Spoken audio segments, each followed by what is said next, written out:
안녕하세요. 사연 읽어주는 남녀입니다. 오늘도 와주셔서 감사드리며 그럼 오늘의 사연 바로 시작하겠습니다. 올해로 제 나이가 꼭 환갑이 되었습니다. 예전엔 환갑이라 하면 먼 이야기처럼 느껴졌죠. 두 아들을 홀로 키우며 살아온 세월이 빠르게 흘러갔어요. 돌아보니 혼자서 많은 고비를 넘어왔더라고요. 힘들 때마다 그저 이를 악물고 견뎠습니다. 지금은 두 아들 모두 독립해 각자의 가정을 꾸렸어요. 가끔 전화나 메시지를 주고받는 게 전부입니다. 하지만 저는 혼자라는 게 그리 쓸쓸하지 않아요. 혼자 사는 삶이 익숙해지니 제법 편안하더군요. 두 아들이 결혼하고 독립한 이후 연락은 점점 뜸해졌습니다. 명절이나 제 생일이 아니면 전화 한 통조차 걸려오지 않았어요. 어쩌다 전화가 와도 형식적으로 인사만 나눌 뿐이었죠. 그래도 자식들의 사정이라며 이해하려고 노력했습니다. 젊은 애들이 먹고 사는데 얼마나 바쁘겠어요. 무엇보다 저 또한 바쁜 생활에 익숙해졌으니까요. 며느리들과의 관계는 서먹했습니다. 명절이 되어 찾아오더라도 서둘러 돌아가기 바빴어요. 며느리들 얼굴에선 늘 불편함이 느껴졌죠. 여보, 우리 집엔 언제 가? 어머님 댁 너무 오래 있는 거 아니야?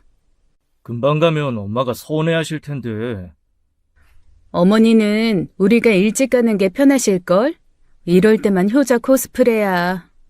아이, 그래도 어머님이 1년 내내 우리 기다리셨는데 조금만 더 있다가. 우리 친정부모님은 나 안 기다려? 그래, 우리 엄마 아빠도 나 기다리고 계시는데 얼른 정리하고 가자. 아유, 알았어. 적당히 있다가 빠지자. 그래, 뭐 대충 눈치 봐서 얼른 정리할 테니까. 아이, 너무 티내지 말고 있어. 점점 혼자 있는 시간이 많아졌습니다. 외로움은 어쩔 수 없었지만 그 감정을 내색하지 않았어요. 스스로가 약해지는 걸 받아들이기 싫었거든요. 제가 먼저 자식들을 찾아갈 때도 있었지만 그것조차 점차 줄어들었어요. 제게 익숙해진 건 고요한 집안 공기뿐이었죠. 그 무렵 갑자기 몸이 안 좋아졌어요. 처음엔 별일 아니라고 생각했지만 결국 병원에 입원하게 되었죠. 혼자 병원 침대에 누워있으니 생각이 복잡했어요. 자식들에게 연락을 해야 할지 말아야 할지 고민이 깊어졌죠. 잠시 망설였지만 결국 소식을 전했습니다. 자기 엄마가 아픈 건 아들들도 알아야 하잖아요. 얘들아, 엄마가 지금 병원인데 몸이 좀 안 좋아서 입원을 했어. 엄마, 많이 심각한 거 아니지? 아이, 회사 일이 너무 밀려서 이번 주엔 못 가볼 것 같은데 괜찮지? 나도 오늘은 어렵고 내일도 약속이 있어서. 아이, 엄마, 별일 아니지? 그래, 다들 바쁘면 어쩔 수 없지. 알겠어, 신경 쓰지 마. 다행이네. 엄마, 일단 쉬고 있어. 다음에 시간 날 때 들릴게. 며칠 뒤에 여유 생기면 가볼게요. 그래, 알겠다. 일 봐. 그날 병실 창밖은 유독 어두웠습니다. 저는 그저 천장만 바라보며 오랜 시간을 보냈어요. 마음속 깊은 곳에서 외로움이 서서히 차올랐습니다. 누군가 곁에 있어주기를 바라기도 했죠. 하지만 끝내 혼자였어요. 그 이후로는 자식들에게 더 이상 아무 기대도 하지 않기로 했죠. 저는 충분히 혼자서도 잘 지낼 수 있다고 스스로에게 다짐했어요. 조용한 일상으로 돌아가 매일을 살았죠. 외로움에 익숙해지면서 점점 단단해집니다. 남에게 기대지 않고 씩씩하게 살아가는 법을 배우게 되었죠. 하지만 그렇게 지내던 어느 날 제 삶에 예상치 못한 변화가 찾아왔어요. 어느 날 동창아들의 결혼식장에 초대를 받았습니다. 품앗이 정도로 생각하며 별 생각 없이 참석했던 자리였어요. 그런데 뜻밖의 인물을 만나게 되었죠. 수십 년 전 제 첫사랑이었던 민호였습니다. 오랜 시간이 지났는데도 한눈에 알아볼 수 있었죠. 민호는 예전보다 조금 야위었지만 여전히 온화한 눈빛이었어요. 미국으로 이민 간 지 오래된 줄 알았는데 몇 년 전에 다시 한국으로 돌아왔다는 이야기를 들었습니다. 미수가, 이게 얼마만이야. 정말 오랜만이네. 잘 지냈지? 이 세월이 참. 그러게, 이렇게 만날 줄은 정말 몰랐다. 민호 씨는 어떻게 지냈어? 아내분은? 아내는 오래전에 먼저 갔어. 아, 미안해. 미안하긴. 미숙이는 나도 오래전에 사별을 해서. 그랬구나. 한국에는 어떻게? 그냥 나이가 드니까 미국 생활이 너무 쓸쓸하더라고. 그래서 한국으로 완전히 돌아왔어. 그런데 혼자 지내는 게 생각보다 쉽지 않네. 그렇지. 혼자 지낸 지 오래라 익숙해질 법도 한데 가끔 문득 공허할 때가 있더라고. 맞아. 가끔은 텅 빈 집에 들어갈 때마다 가슴이 좀 저리지. 뭐 그래도 다들 그렇게 살아가나 보다 하며 그냥 지내고 있어. 그러게, 다들 그렇게 사는 거겠지. 우리 둘 다 배우자 없이 오랜 시간을 보냈다는 사실이 묘하게 마음에 남았습니다. 민호의 자녀들은 모두 미국에서 살고 있다고 했죠. 자식들과는 명절 때나 겨우 연락을 주고받는 정도라고 했어요. 그 말을 듣는 순간 딱 내 모습이구나 싶으며 깊은 동질감을 느꼈습니다. 서로 외로움에 익숙한 사람들이었죠. 그날 이후 민호와 저는 자주 만나게 되었습니다. 특별히 이유가 있었던 것은 아니에요. 그저 서로의 빈자리를 채워주듯 함께 밥을 먹고 산책을 했죠. 민호와 걷다 보면 세상이 조금은 다르게 보였어요. 혼자일 때 느끼지 못했던 온기가 마음에 천천히 스며들었죠. 이렇게 너랑 같이 있으니까 오랜만에 진짜 행복하다. 솔직히 다시 이런 감정 느낄 수 있을 거라곤 생각 못 했거든. 나도 그래.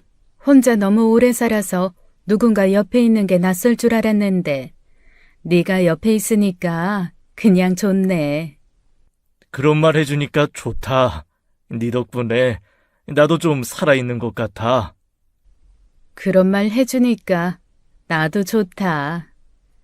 저는 잊고 살던 감정을 다시 느끼게 되었습니다. 가슴 속에서 잠자고 있던 설렘이 조금씩 깨어나는 기분이었어요. 그리고 그런 감정이 참 낯설면서도 좋았죠. 혼자서 살아가는 게 당연해졌던 제 일상에 민호는 뜻밖의 위로였습니다. 하지만 행복한 만큼 걱정스러운 마음도 동시에 피어났어요. 이런 감정이 과연 저에게 어울리는지 확신이 없었거든요. 민호는 제 10대 시절의 첫사랑이었습니다. 그땐 뭐가 그리 좋았는지 세상이 온통 환하게 빛나 보였죠. 하지만 그 빛은 오래가지 못했어요. 민호는 부모님을 따라 미국으로 떠났고 우리의 인연도 그렇게 끝이 났죠. 그때 저는 모든 게 무너진 듯 아팠습니다. 하지만 시간이 흐르며 그 기억도 희미해졌어요. 이후 저는 20대 중반이 되어 중매로 남편을 만나게 되었습니다. 불같은 사랑은 아니었지만 나름 행복했어요. 남편도 성실하고 착했고요. 두 아들이 태어나면서 제 삶에도 기쁨이 가득했죠. 하지만 결혼한 지 10년 만에 남편은 세상을 떠났습니다. 예상치 못한 이별이었기에 슬퍼할 겨를도 없었죠. 저는 혼자 남겨진 어린 아들들을 키워야 했으니까요. 어린 것 둘을 네가 혼자 어떻게 키우려고 그래. 이 엄마는 네 걱정에 밤잠을 다 설친다. 기회 되면 재혼해. 재혼은 무슨. 됐어 엄마. 걱정 마. 내가 어떻게든 잘 키워낼 거야. 아이고, 차라리 내가 데려가 키우든가 해야지. 너 혼자 어떻게 그 어린 것들을. 김서방은 대체 뭐가 그리 바빠서 그렇게 먼저 가버려. 아이고. 엄마가 이렇게 울면 나 더 힘들어져. 나 진짜 괜찮아. 애들 잘 키워서 꼭 엄마한테 자랑스러운 딸이 될게. 이 엄마는 손주들 안 보여. 불쌍한 내 딸만 보이지. 알아, 엄마. 나 꼭 이겨낼 거야. 그러니까 걱정 마. 그날부터 오직 아이들만 바라보고 살아왔습니다. 저 자신을 돌볼 여유는 없었죠. 바쁘게 살다 보니 어느새 22년이라는 세월이 흘렀어요. 그런 제 인생에 다시 민호가 나타날 줄은 꿈에도 몰랐죠. 민호를 만날수록 곁에 있으면 오랜 외로움이 거짓말처럼 사라졌습니다. 주변 친구들도 우리를 진심으로 응원했어요. 친구들은 우리의 모습이 정말 행복해 보인다고 말해 주었죠. 두 사람 같이 있으니까 표정부터 달라졌어. 정말 오랜만에 사람 얼굴 같네. 그러니까 얘가 민호 씨랑 있을 때 진짜 행복해 보인다니까. 우리 눈엔 다 보이거든. 인생 뭐 있나? 서로 좋아하는데 눈치 보지 말고 마음껏 행복해져. 맞아. 네 인생 이제는 너만 생각해도 돼. 우리는 진짜 너 응원한다. 고마워. 사실 좀 망설였는데 너희가 이렇게 말해주니까 용기가 난다. 민호와 함께라면 다시 설레고 행복한 삶을 살 수 있겠다는 생각이 들었습니다. 하지만 한편으로는 자식들이 우리의 관계를 어떻게 생각할지 조금 염려되었어요. 특히 제 아들들이 민호를 편안하게 받아들일 수 있을지 확신할 수 없었죠. 이런 저의 마음을 눈치챘는지 민호는 진지한 얼굴로 제게 남은 인생을 함께 살자고 제안했습니다. 난 말이다. 남은 인생 너랑 같이 살고 싶어. 혼자 지내다 너랑 함께 있으니까 이젠 혼자인 게 싫어졌다. 갑자기? 그렇게 말하면 난 좀 당황스러운데. 당황하지 않게 천천히 말할까? 같이 살고 싶어. 뭐야, 장난은 여전하네. 미안. 근데 장난 아니야. 오래 고민하다가 꺼낸 말이야. 난 진심이야. 알아. 그래서 고맙고. 솔직히 기쁘기도 해. 근데 좀 생각할 시간이 필요할 것 같아. 진심 어린 고백에 제 마음이 따뜻하게 흔들렸습니다. 이제 저도 행복해질 권리가 있다는 걸 조용히 되새겼어요. 하지만 아들들의 반응이 조금 걱정되었죠. 그 생각을 하면 마음 한구석이 무겁게 가라앉았어요. 결국 저는 고민 끝에 아들들에게 민호와의 만남을 이야기했죠. 민호와의 재혼을 진지하게 생각하고 있다는 말을 조심스레 꺼냈습니다. 저의 말이 끝나기가 무섭게 두 아들 부부는 민호를 직접 만나겠다고 나섰죠. 마음 한편에 불안함이 있었지만 피할 이유도 없었어요. 저는 민호와 아들 부부들과의 식사 자리를 마련했습니다. 식사 자리는 처음부터 어색했어요. 아들들은 예의 없이 민호를 위아래로 훑어보며 탐색하는 눈빛이었죠. 저기 실례지만 지금 하시는 일은 뭐예요? 일은 이제 따로 안 해요. 은퇴한 지 꽤 됐거든요. 네? 그럼 지금 생활은 어떻게 하시는데요? 뭐 연금 같은 거 받으세요? 뭐 연금도 나오고 혼자 사니까 그렇게 큰 돈이 필요하지는 않네요. 나오는 걸로 조용히 살고 있어요. 혼자 지내기엔 부족하지 않아서. 그럼 혹시 따로 가진 재산 같은 건 없으시고요? 내 나이에 재산이 뭐 중요하겠나. 지금 가진 거로 충분히 편안한데. 민호의 대답에 순간적으로 식탁 위에 긴 침묵이 흘렀습니다. 아들 부부들의 얼굴이 급격히 차가워지는 게 보였어요. 큰아들은 민호가 살고 있는 작은 아파트와 오래된 자동차를 언급하며 못마땅한 표정을 숨기지 않았죠. 민호의 소박한 옷차림까지 훑어보는 며느리들의 시선에 제 마음이 불편해졌습니다. 며느리들은 특히 민호가 연금 생활을 한다는 사실에 민감한 반응을 보였어요. 연금 받으신다고 했는데 구체적으로 얼마나 받으세요? 요즘 물가가 너무 비싸서 걱정이라서요. 뭐 풍족하진 않아도 혼자 지내는데 크게 불편하진 않을 정도예요. 주말마다 텃밭에서 상추며 고추, 토마토 이런 것도 직접 수확하니 사 먹지도 않고요. 네? 뭐 농사로 먹고 사세요? 그럼 노후 계획 같은 건 따로 없으세요? 병원비나 간병비도 미리 준비하셔야 하는데. 크게 아픈 데 없어서 아직 그런 걱정은 안 해봤네요. 그래도 혹시 모를 일 생각해서 조금씩 모아둔 건 있고. 아, 모아둔 돈이 있으시긴 하네요. 저희 시어머니가 걱정 안 하셔도 될 정도는 되시는 거죠? 뭐를 걱정하는지 알아요. 그런데 걱정할 만큼 그렇게 어렵진 않을 겁니다. 민호는 차분히 자신의 상황을 솔직히 이야기했습니다. 오히려 그의 담담한 태도 때문에 아들 부부의 예민한 반응이 더 눈에 띄었어요. 저는 아들 부부의 무례한 태도가 거슬렸습니다. 너희들 지금 무슨 청문회 하는 거니? 내 남자친구 소개하려고 모인 거지. 너희가 이렇게 추궁하라고 부른 자리 아니야.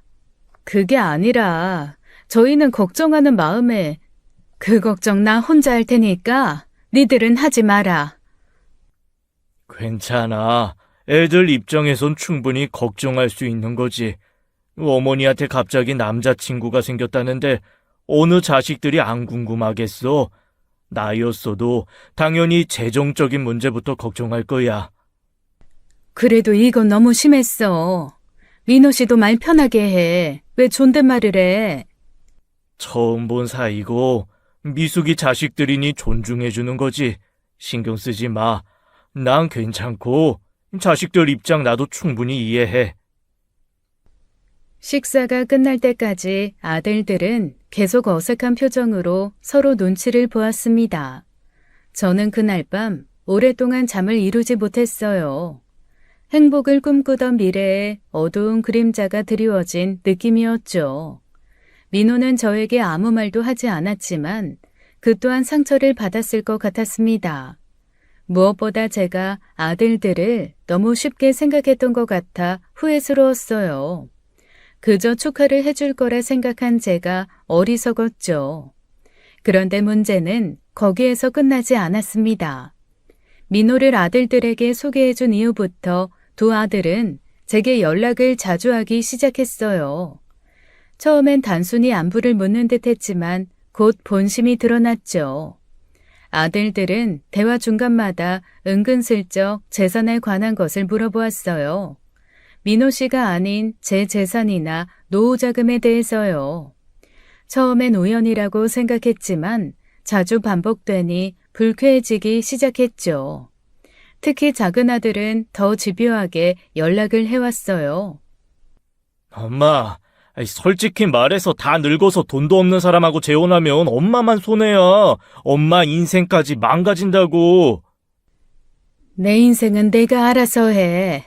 엄마는 절대 니들 피해 안 주니까 걱정하지 마.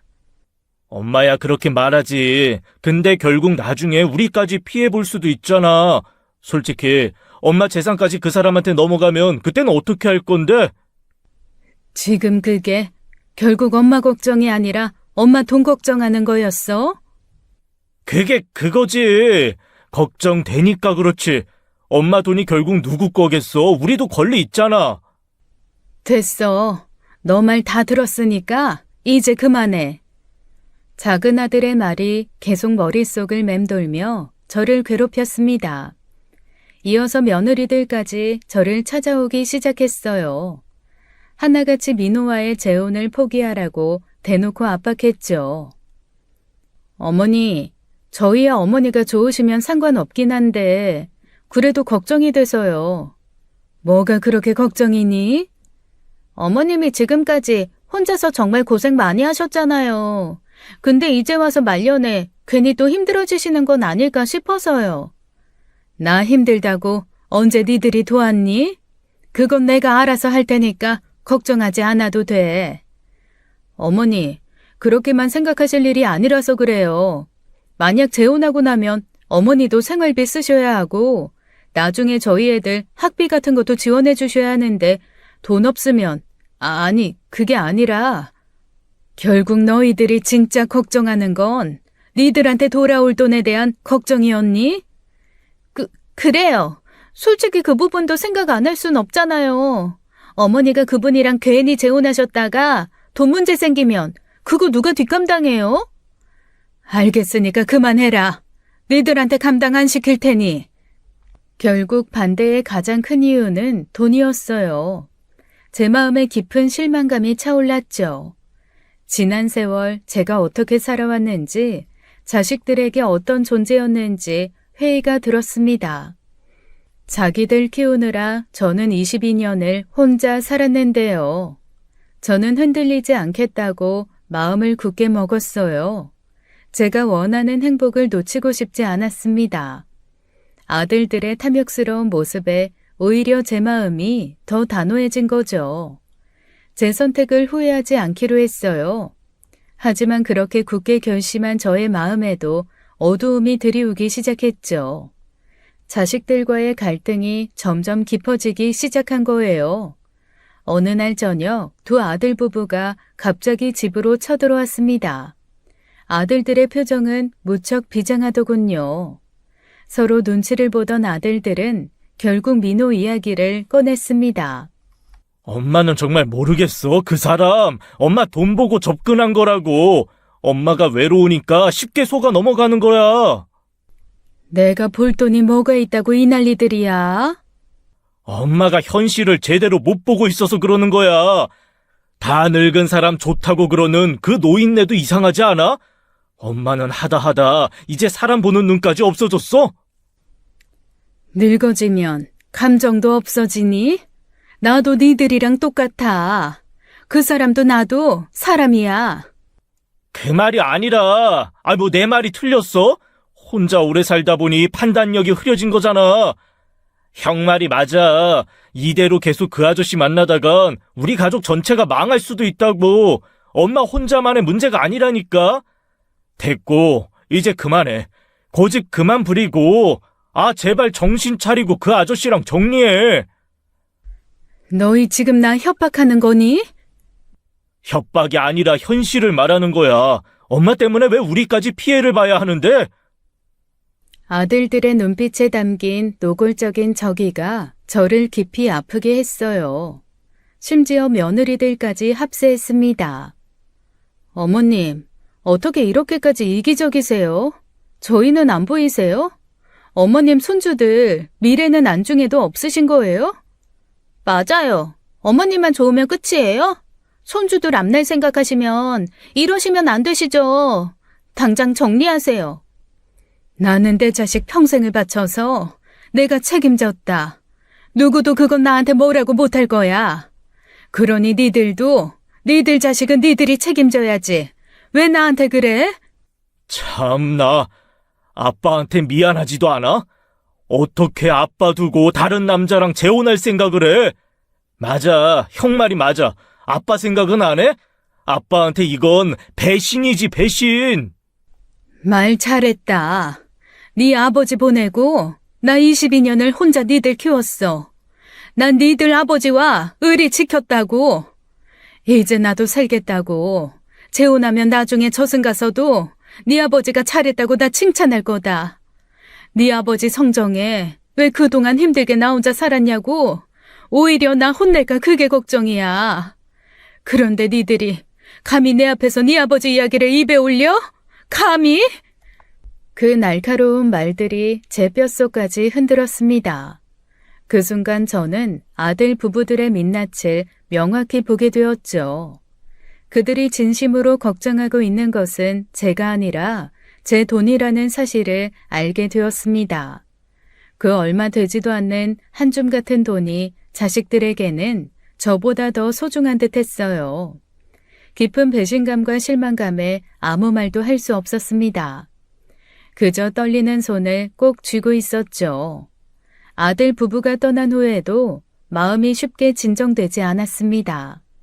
저는 다시 혼자 남겨진 거실에서 밤새도록 눈을 감지 못했어요.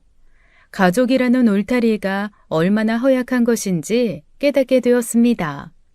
저의 행복을 응원해 줄 거라고 믿었던 자식들의 이기적인 모습을 마주한 날이었죠. 그럼에도 제가 민호와의 관계를 끝내지 않자 두 아들은 결국 막장짓을 하기에 이르렀어요. 흥신소를 통해 민호의 재정 상황을 조사한 것이었죠. 그리고는 그 결과를 가지고 저를 찾아왔어요. 저는 아들들의 행동에 깊은 모멸감과 분노를 느꼈습니다. 큰아들은 냉정한 표정으로 민호의 재정 상황을 이야기했어요. 엄마 봐봐. 이게 그 아저씨 실체야. 연금으로는 생활이 어려워서 은행 대출까지 있어. 이렇게까지 하고도 그 사람이 엄마 돈 노린 게 아니야? 너 지금 뭐 하는 거야? 내 허락도 없이 남의 뒷조사까지 해온 거야? 엄마가 계속 속고만 있으니까 그렇지. 이래도 정신 못 차리겠어? 이것이? 어쩌다 니들이 이렇게까지 됐는지 내가 부끄러워서 얼굴을 못 들겠다. 엄마는 아직도 현실 파악을 못해? 엄마 이용해 먹으려는 사람이 누군데? 그런 인간한테 속은 게 부끄러운 거지. 당장 나가. 더 이상 네 말 듣고 싶지 않아. 작은 아들과 며느리들은 더 날카롭게 저를 공격했습니다.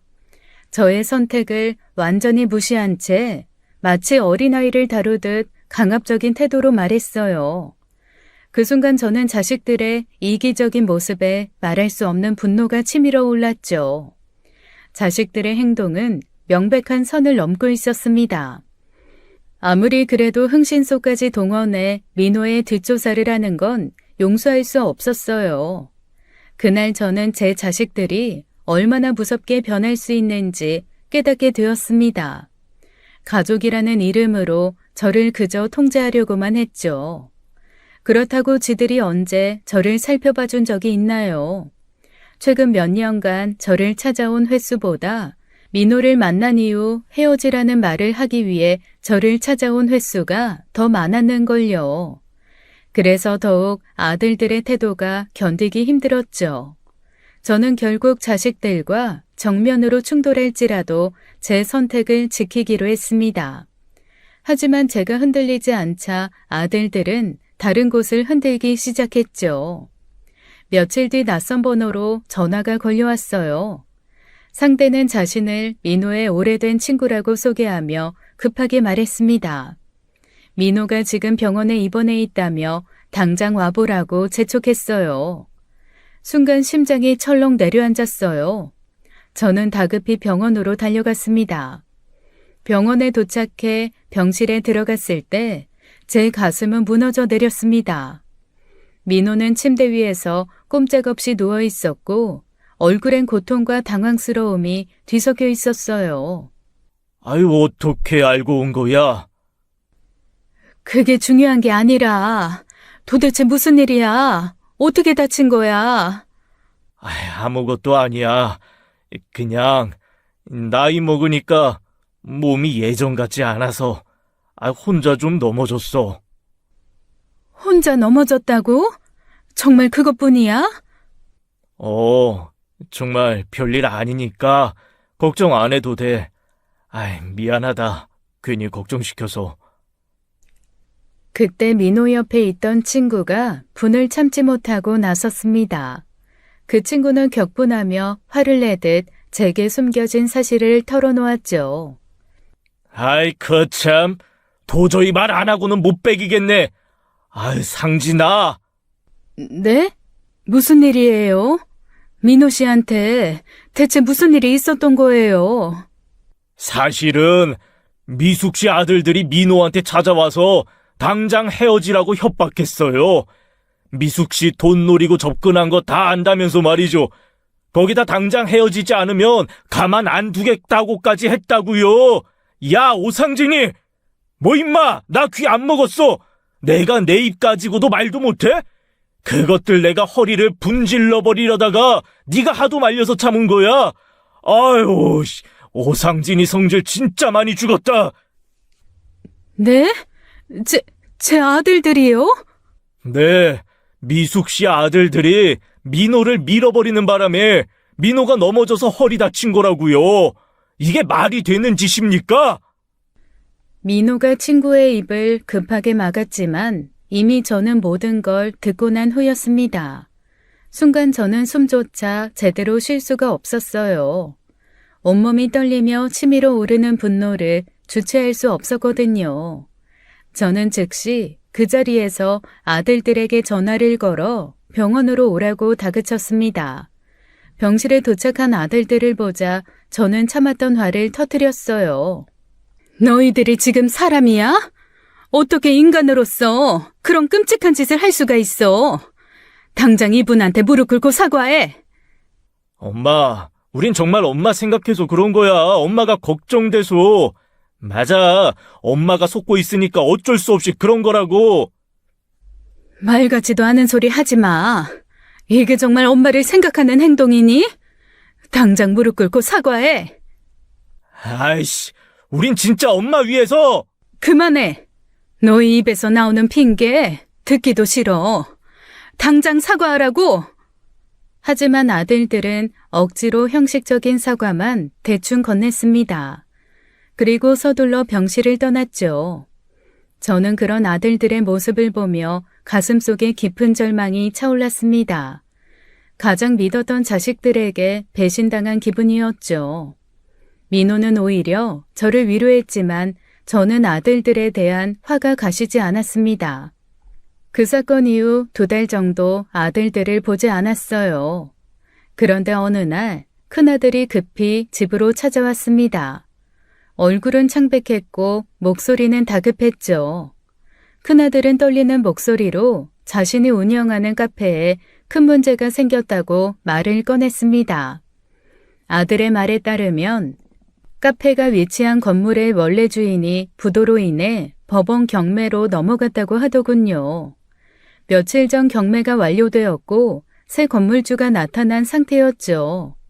새 주인은 건물을 통째로 리모델링할 계획이라며 기존 세입자들에게 전부 재계약 불가를 통보했대요. 큰아들의 카페도 계약 만료가 임박해 더 이상 영업을 계속하기 어려웠죠.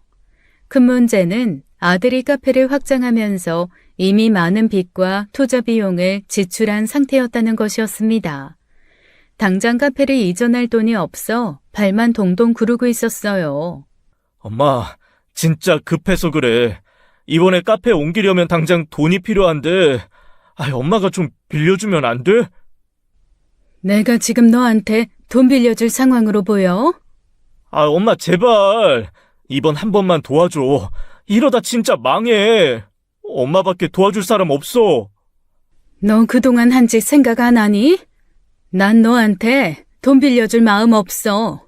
엄마 왜 그래? 나 엄마 아들이야. 정말 딱 한 번이야. 이 일만 해결되면 다시는 부탁 안 할게, 어? 그만해. 빌려줄 돈도 없어. 아들은 간절한 눈빛으로 매달렸지만 저는 냉정하게 거절했어요. 제가 아들 전용 은행인가요? 저 필요할 때만 다급하게 저를 찾는 큰아들이 참 괘씸하더군요. 아들은 제 단호한 거절에 충격을 받은 듯 비틀거리며 집을 나갔습니다. 하지만 저도 엄마인지라 아들이 그렇게 나간 뒤 마음이 편하진 않았죠. 지금까지의 일들을 생각하며 이것이 옳다고 스스로를 다독였어요. 그런데 며칠 후 큰아들이 다시 찾아왔습니다. 이번엔 큰며느리까지 동행한 채였어요. 엄마, 우리 완전히 망하게 생겼어. 그렇게 되면 엄마가 아끼던 손자들 학교도 제대로 못 다닐 텐데 엄마 정말 그걸 보고만 있을 거야? 저번에 말했잖니. 나도 돈이 없다고.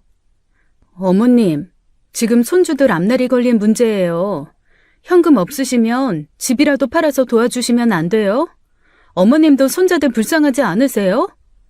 지금 너희들 자식 내세워서 나 협박하는 거니? 협박이 아니라. 잠깐. 엄마 혹시 그 아저씨가 뒤에서 조종하는 거 아니야? 그 사람이 나한테 돈 빌려주지 말라고 그랬지, 맞지? 엄마 지금 그 사람 말 듣고 이러는 거지? 뭐? 이 한심한 놈아. 내가 거절하는 거야, 내가. 어머님, 왜 그렇게까지 말씀하세요? 저희가 얼마나 절박하면 이러겠어요. 절박하면 아무 말이나 해도 돼? 자식 앞세워 지 엄마 협박하고 무시하고. 뭐? 뒤에서 조종을 당해? 당장 나가. 더는 너희 얼굴 보고 싶지 않으니까 나가라. 참 어이가 없더군요. 저는 그런 자식들의 태도에 더욱 큰 실망을 느꼈습니다. 아들 부부가 화를 내다가 떠나고 난 뒤 집안의 고요함이 무겁게 내려앉았죠. 저는 참 가슴이 아팠습니다. 그리고 며칠 후 큰며느리에게서 다급한 연락이 왔어요. 카페에 난리가 났다며 당장 와달라고 울면서 부탁을 하더군요. 마음 한구석이 무거워졌습니다. 큰아들 부부와 싸웠던 며칠 전의 제 모습이 떠올랐어요. 잠시 고민했지만 결국 카페로 향했습니다. 가게에 도착했을 땐 이미 상황이 심각했어요. 큰아들 부부는 건물주의 변호사와 마주 앉은 채 안절부절 못하고 있었죠. 변호사는 냉정한 목소리로 재계약 불가와 계약 만료 전까지 퇴거하라는 서류를 내밀었습니다. 변호사님, 퇴거 날짜를 조금만 미뤄주시면 안 될까요? 저희가 너무 갑작스러워서요. 죄송하지만 법원 경매로 소유권이 이전된 경우 상가건물 임대차 보호법 제10조에 따라 새 소유자는 기존 임차인의 계약 갱신 요구를 거절할 권리가 있습니다. 이미 법적으로 확정된 사안이라 퇴거 날짜를 연장하거나 재계약을 진행하는 거 불가능합니다. 그래도 한 번만 더 생각해 주시면 안 될까요? 법적으로 정해진 절차를 따를 수밖에 없어 더 이상 도움을 드릴 수 없습니다. 기한 내에 자진 퇴거하지 않으시면 민사집행법에 따라 강제 집행 대상이 될 수 있음을 미리 알려드립니다. 변호사는 건조한 말투로 자기 할 말만 남기고 자리를 떴습니다. 큰아들 부부는 망연자실 그 자리에 주저앉았죠.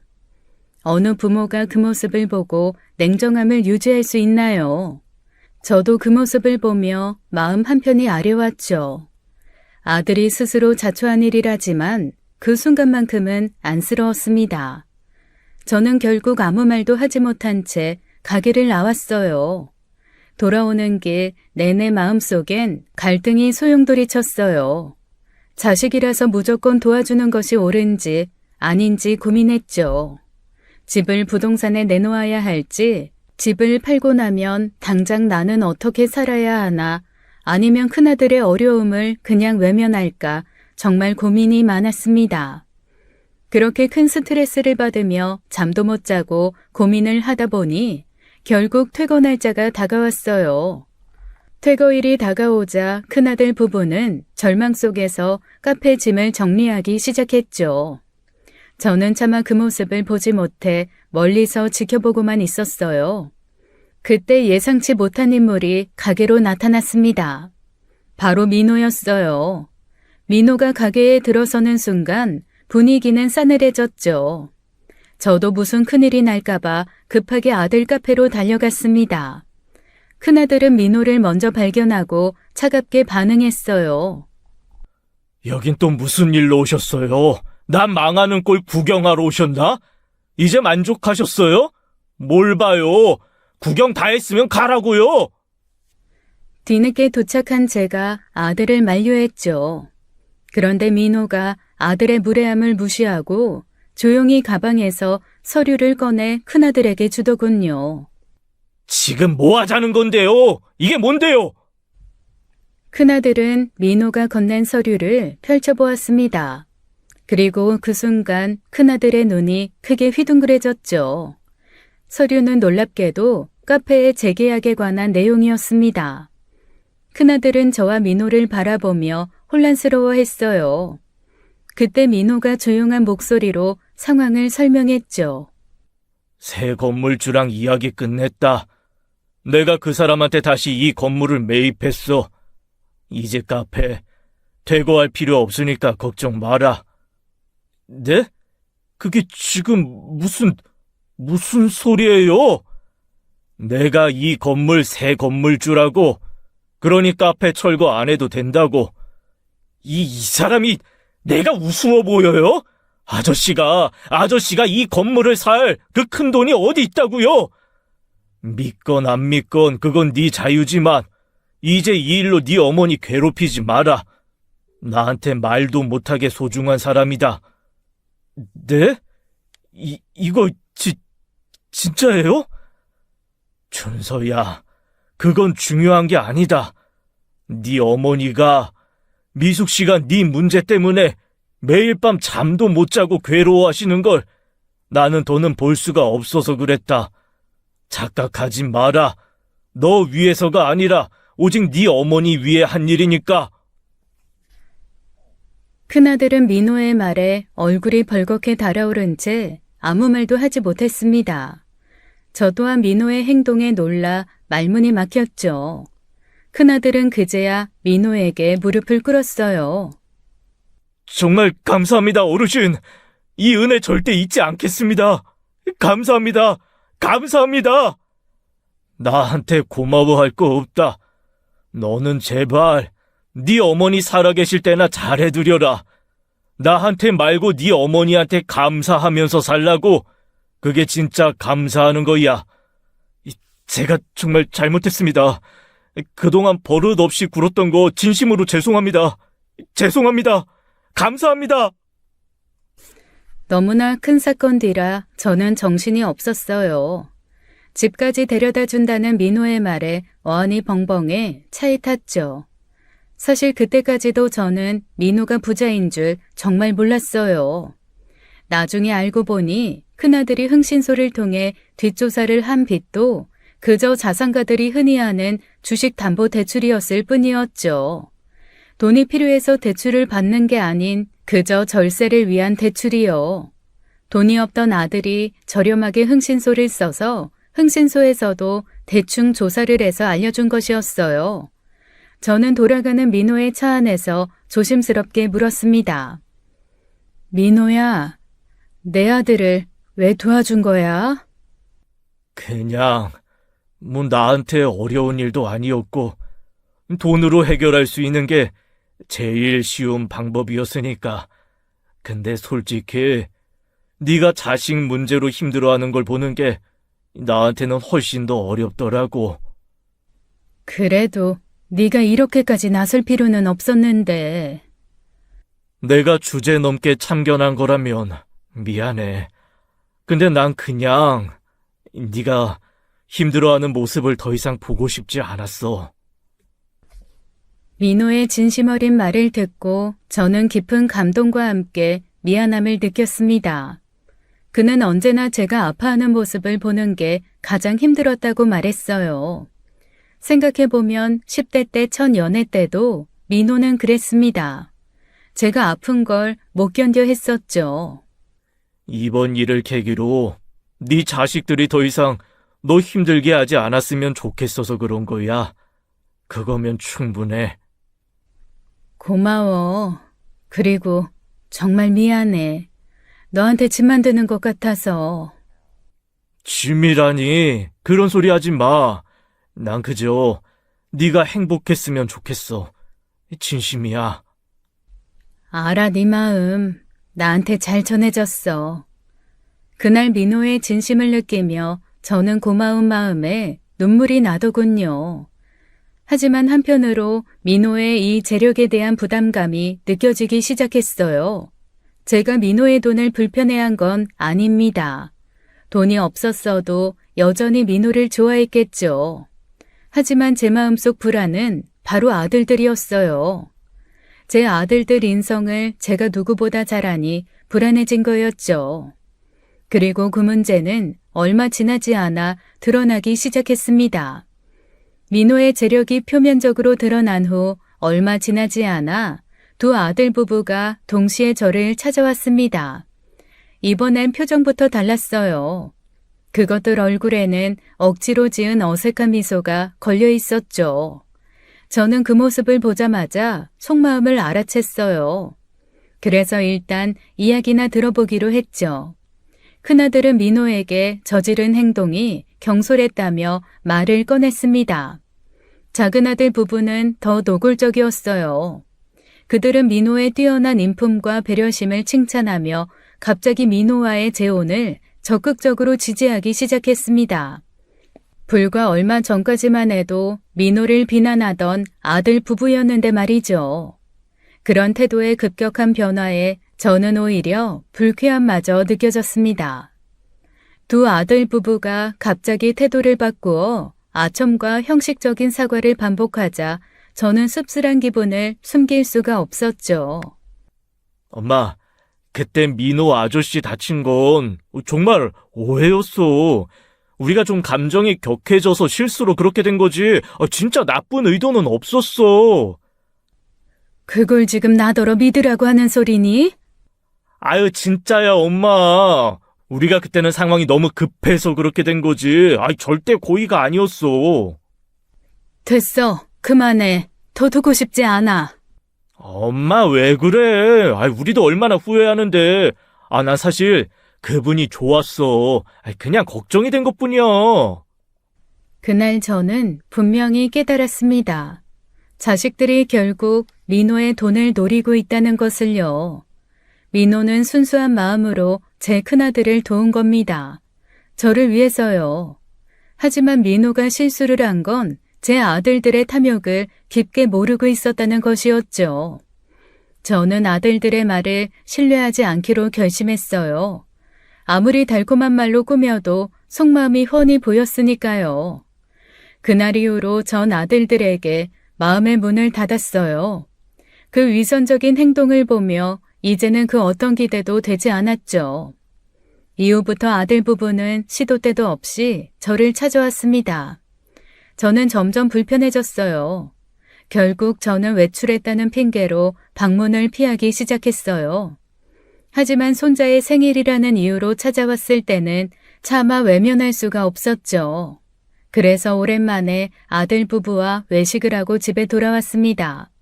손자들은 제가 준 용돈을 받고 들떠서 곧장 밖으로 나갔고요. 저는 피곤한 나머지 잠시 안방에서 쉬었죠. 1시간쯤 지났을까요? 깨어나 보니 집안이 조용했습니다. 그저 모두 외출한 줄 알았는데 어딘가에서 작은 소리가 들렸어요. 작은 방 쪽에서 말소리가 새어나오고 있었습니다. 이제 민호 아저씨 돈 들어오면 애들 바로 유학부터 보내자. 솔직히 이번엔 아파트도 좀 넓혀야 하고. 당연하지. 그분이 도와주면 학군 좋은 곳으로 이사가고도 남을걸. 우리 애들 이제 좀 제대로 키워보자. 사실 그분한테 이제 우리 애들이 손자 되는 거잖아. 맞지. 손자가 되는 거지. 형만 너무 욕심내지 마. 우리도 민호 아저씨 돈으로 대출부터 싹 갚아야 되니까. 맞아. 이 지긋지긋한 대출금만 없어져도 살만할 텐데. 진짜 빨리 재혼하시면 좋겠다. 부자 시아버지라니. 나 요즘 상상만 해도 행복해진다. 세상에 건물주 시아버지라니. 그래. 서로 급한 것부터 해결하고 천천히 나누면 되지 뭐. 돈이 어디 가냐? 이제 정말 고생 끝이다. 아들 부부들은 민호의 재산을 마치 이미 자신들의 것처럼 여기고 있었습니다.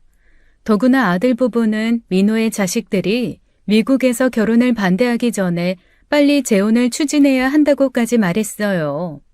저는 가슴이 턱 막히고 눈앞이 아득해졌죠. 그 참담하고 비통한 마음은 참 표현도 못하겠습니다. 문 앞에서 듣고 있던 저는 더는 참을 수 없었어요. 문을 열고 방 안으로 들어서자 아들 부부들의 얼굴이 하얗게 질렸죠. 너희들 지금 뭐 하는 거야? 벌써부터 돈 계산하고 있어? 어떻게 이렇게 뻔뻔할 수가 있어? 엄마, 그게 아니라, 우리가 그렇게 나쁘게 생각한 게 아니라, 그냥. 됐어. 더 이상 너희들 말 듣고 싶지 않아. 당장 이 집에서 나가라. 엄마, 잠깐만 들어봐. 우리가 무슨 나쁜 의도가 있었던 건 아니야. 그냥. 나가라고 했어? 지금 당장 나가! 그렇게 애들을 쫓아냈습니다. 자식들에게 느꼈던 모든 애정과 기대가 한순간에 사라졌죠. 내가 키운 자식들이 이렇게까지 뻔뻔하고 탐욕스러웠다는 사실이 너무나 고통스러웠습니다. 하지만 이건 시작에 불과했습니다. 아들들에게 대노를 하고 쫓아낸 지 얼마 지나지 않아서였어요. 오후 늦게 조카에게 다급한 연락을 받았죠. 전화기 너머 조카의 목소리는 심각하게 떨리고 있었어요. 조카는 두 아들이 술자리에서 크게 싸웠다고 제게 전했습니다. 더구나 작은 아들은 심각한 부상을 입고 병원에 입원했다고 했죠. 정말 너무 어이가 없었어요. 일단 옷을 챙겨 입고 급히 병원으로 달려가면서 온갖 나쁜 상상이 머릿속을 스쳤죠. 병원에 도착해 보니 조카가 저를 기다리고 있었어요. 도대체 무슨 일이야? 애들이 왜 싸운 건데? 큰엄마, 그게요. 왜 그래? 어서 말 못해? 형들이 그 큰엄마가 만나시는 그분 민호 아저씨인가? 하여간 그분한테 가서 각자 몰래 사업 자금을 부탁할 생각을 하고 있었나 봐요. 술 마시다가 그 이야기가 우연하게 나온 거죠. 그래서 서로 먼저 찾아가서 돈 받아내려고 한 게 들통나서 크게 싸운 거예요. 뭐라고? 애들이 정말 그런 짓을 했다고? 네, 서로 자기가 먼저 돈 받아야 한다고 우기다가 어쩜 저렇게 철들이 없어요. 조카의 설명을 듣는 순간 저는 믿을 수 없는 사실에 눈을 질끈 감았습니다. 그러니까 뭔가요? 두 아들이 민호의 돈을 서로 먼저 차지하기 위해 싸웠다는 것이잖아요. 이렇게까지 저열한 모습을 보일 줄은 상상도 못했죠. 충격이 너무 커서 온몸이 떨렸어요. 조카는 두 아들의 싸움이 매우 격해져 결국 작은 아들이 크게 다쳤다고 말했습니다. 경찰 조사까지 받아야 하는 상황이라고 했죠. 그 순간 저는 이루 말할 수 없는 수치심과 비통함에 빠졌습니다. 자식들이 남의 돈을 탐내 서로에게 폭력을 휘둘렀다는 사실이 부끄러웠어요. 그날 저는 작은 아들을 보지도 않고 병원을 나섰어요. 그날 병원을 나서면서 깊은 절망을 느꼈습니다. 제 인생에서 이렇게까지 수치스러운 순간은 없었으니까요. 하지만 이 또한 제가 받아들여야 할 현실이었죠. 제가 잘못 키운 걸 누굴 탓합니까? 저는 이틀 뒤 작은 아들이 병원에서 퇴원한 날 두 아들에게 전화를 걸었습니다. 중요한 소식이 있으니 집으로 찾아오라고 말했죠. 제 목소리를 들은 아들들은 기대하는 눈치였어요. 무얼 기대하는지 말 안 해도 알겠더군요. 제 재혼 결정을 기대했겠죠. 얼마 지나지 않아 두 아들이 집으로 뛰어들어왔습니다. 아들들 얼굴엔 은근한 기대감이 드러나 있었죠. 저는 아무 말 없이 아들들을 바라봤어요. 공허하게요. 그리고 단호하게 말했죠. 이제 더는 너희들 욕심 채워줄 부자 새아빠는 없다. 엄마, 지금 무슨 소리야? 갑자기 그게 무슨 말이야? 엄마, 뭔데 그렇게 심각해? 민호 아저씨한테 무슨 일 생겼어? 헤어졌으니까 니들이 원하는 그 돈 이제 없으니까 기대하지 마. 뭐라고? 엄마, 그게 무슨 말이야? 갑자기 왜 헤어져? 안 돼, 엄마, 왜 헤어져? 아저씨한테 잘 좀 하지. 그럼 우리는 어떡하라고? 엄마가 잘못한 거야? 그런 거야? 내가 가서 그 아저씨 설득해 볼게. 민호 아저씨 엄마 좋아했잖아. 그러니까. 그만해라. 두 아들의 표정이 굳어졌습니다. 제 말을 듣자마자 아들들은 안색이 파랗게 질렸어요. 자신들의 탐욕이 모두 물거품이 되는 걸 깨달은 듯했죠. 엄마, 제발 민호 아저씨랑 다시 만나. 이렇게 갑자기 헤어지는 게 어딨어? 엄마, 다시 생각해봐. 민호 아저씨한테 전화라도 한 통 걸어봐, 어? 그만해. 이게 바로 너희들의 진짜 마음이지. 이제 확실히 알겠다. 그래도 내 새끼라고, 내 배 아파서 낳은 내 새끼라고, 남들 다 보이는 거, 안 보이는 척 했다만, 이제 그만해라. 아들들이 민호와 헤어지면 안 된다며 저를 설득한 이유는 뻔했습니다. 그 가증스러움을 저는 견딜 수가 없었어요. 마음이 식어버린 저는 두 아들을 그대로 집에서 쫓아냈어요. 아들들이 떠난 후 집안은 쓸쓸하고 고요했습니다. 민호를 만나기 이전처럼요. 저는 그 자리에서 곧바로 민호에게 연락을 했어요. 그리고 어렵게 그에게 이별을 통보했죠. 민호야. 어이, 미수가, 왜 그래? 울었어? 이제 우리 그만하자. 그만하자니. 무슨 소리야, 갑자기. 혹시 아들들 때문이야? 걔들이 또 뭐라고 했어? 내가 이놈들을 진짜?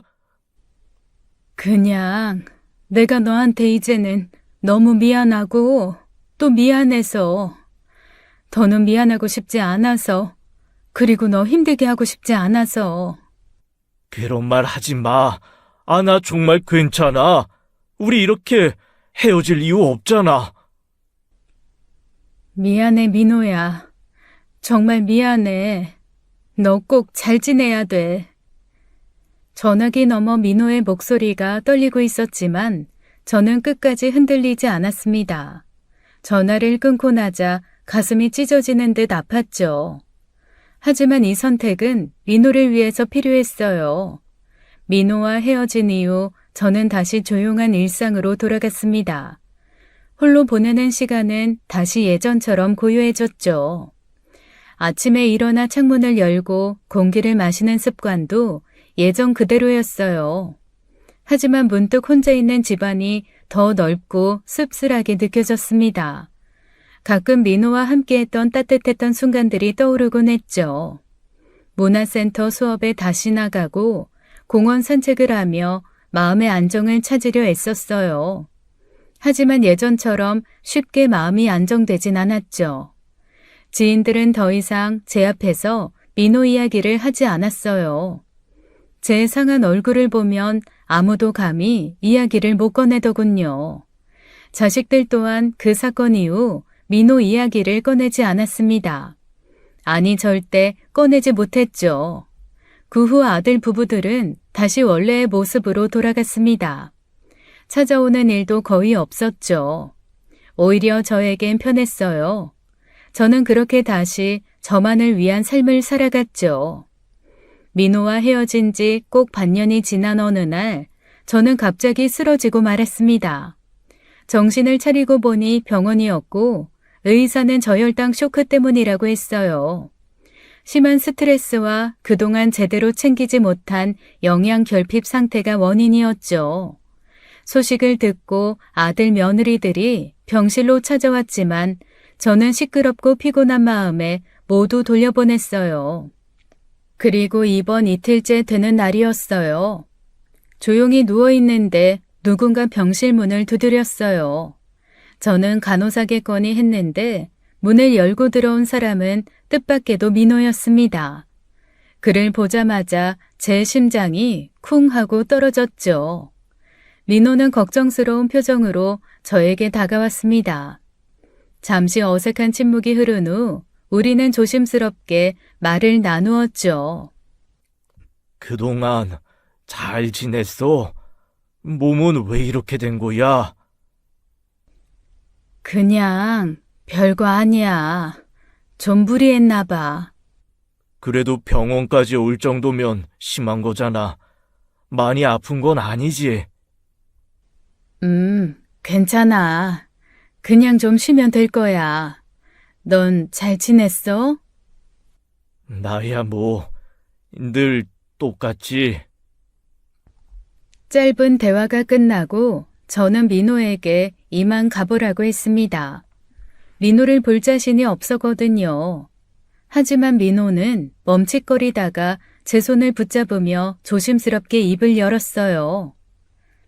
나 다 알고 있었어. 애들 문제 때문에 나 위해서 일부러 헤어지자고 한 거. 저는 민호의 말에 아무런 대답도 못하고 눈을 감았죠. 아이들은 이제 다 컸잖아.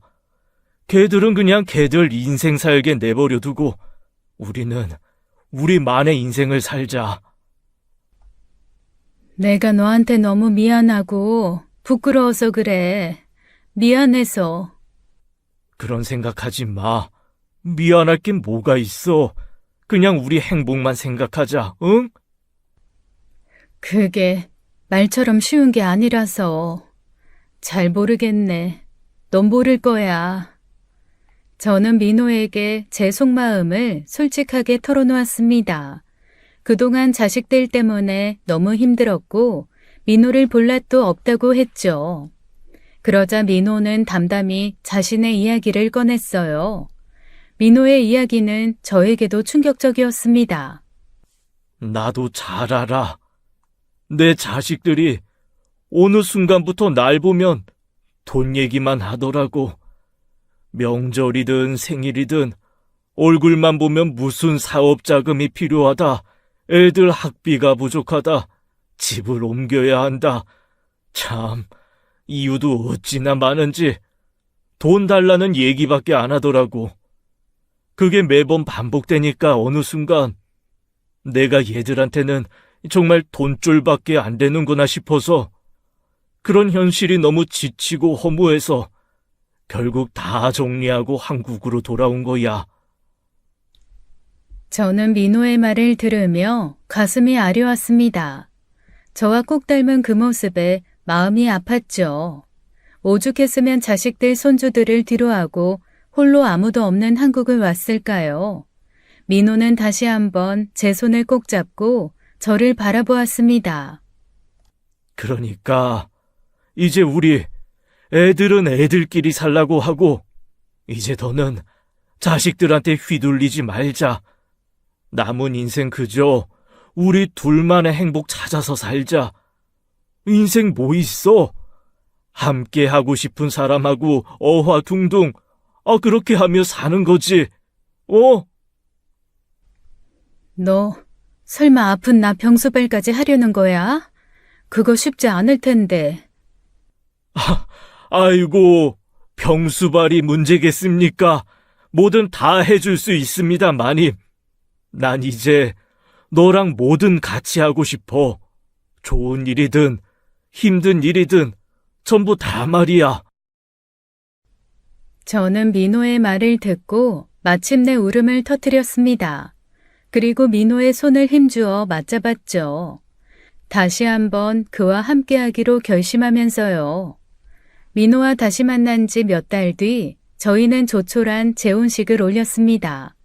그날의 주인공은 오직 민호와 저 두 사람뿐이었죠. 저희는 오로지 서로의 행복만을 위해 소박하게 식을 준비했어요. 화려한 장식이나 성대한 예식보다는 작게 우리만의 진심만 담았죠.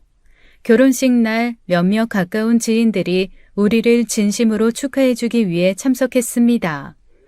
재혼을 하기 전에 저는 아들 부부를 불러 모아놓고 이야기를 했어요. 엄마는 이제 엄마의 새로운 인생을 찾아 떠난다고요. 그러니 너희도 엄마 신경 쓰지 말고 니들끼리 가던 길 씩씩하게 나아가라고요. 그 후로 저희는 매일 함께 산책하며 작은 텃밭을 가꾸는 소소한 일상을 살고 있습니다. 화려하지는 않아도 늘 온기와 행복이 넘쳤죠. 저희는 더 이상 자식들에게 어떠한 미련도 두지 않습니다. 오직 서로의 존재에 집중하며 매 순간 감사히 살아가기로 했어요. 그렇게 담담하고 따뜻한 노년의 삶이 시작되었죠. 여러분, 여러분의 인생을 사세요. 그리고 그 인생의 책임도 우리가 온전히 지면 됩니다. 나이 들어 우리가 자식들만 바라보거나 혹은 자식들이 우리들만 바라보는 삶을 살게 되면 나중에 우리가 미치거나 혹은 자식들이 미치거나 둘 중 하나예요. 그저 흘러가는 대로 각자의 인생을 살아가면 됩니다. 제 이야기 들어주셔서 감사합니다. 지금까지 사연 읽어주는 남녀였습니다. 끝까지 시청해주신 여러분 감사드리며 저희는 다음 사연으로 돌아올게요. 감사합니다.